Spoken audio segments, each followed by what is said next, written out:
τότε και με ορίζουν, αν θέλετε, είναι σε 2 Τετάρτες είναι.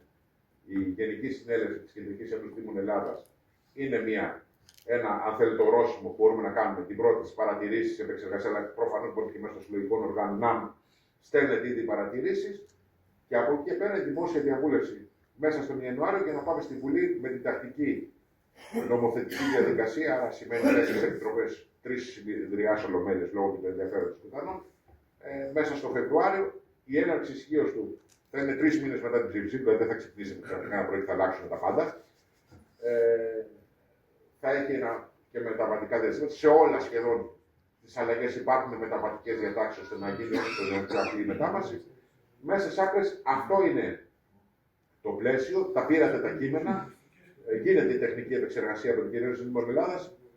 Υπάρχει περίπτωση να έχουν, να πω έτσι, σε ένα νομοθέτημα 1000 περίπου άρθρα να έχουν παραπέσει και να έχουν εκ παραδρομής αλλάξει κάποια πράγματα ή να χρειαστούν τέτοια. Γι' αυτό θέλουμε, γιατί είναι πάρα πολύ μεγάλη βάση στη γνώμη σας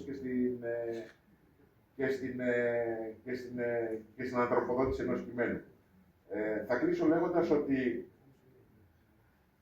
θα συμφωνήσω με αυτό που θα να σου πω εδώ. Στην αυτοδιοίκηση μπορεί να υπάρχουν διαφορετικές πολιτικές, ιδεολογικές αφετηρίες, αλλά νομίζω ότι υπάρχει άνθρωπος ερετός ή ακόμα και αντιπολίτευση μπίζωνα, ελάσσονα στον Δήμο που δεν θέλει το καλύτερο για τον τόπο του, μια πιο ισχυρή αυτοδιοίκηση, μια καλύτερη ποιότητα ζωής, διότι κακά τα ψέματα, το λέμε συνέχεια, η επικοινωνία, αν θέλετε, η προμετωπίδα, η βασική διεπαφή του κράτους, του ενιαίου ελληνικού κράτους με τον πολίτη είναι η πρώτη του βαθμίδα, είναι κυρίως η τοπική αυτοδιοίκηση. Αυτή είναι η πρώτη επαφή.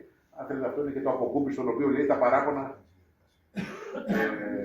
και οτιδήποτε. Από τα καταστήματα των ΕΛΤΑ μέχρι οτιδήποτε άλλο. Εγώ θέλω να σας ευχαριστήσω για τη συμμετοχή και πραγματικά προσμένω με μεγάλη αγωνία και τα σχόλιά σας και τις παρατηρήσεις σας για να κάνουμε το καλύτερο δυνατό. Μπορούμε να μην συμφωνήσουμε σε όλα, προφανώς δεν θα συμφωνήσουμε σε όλα.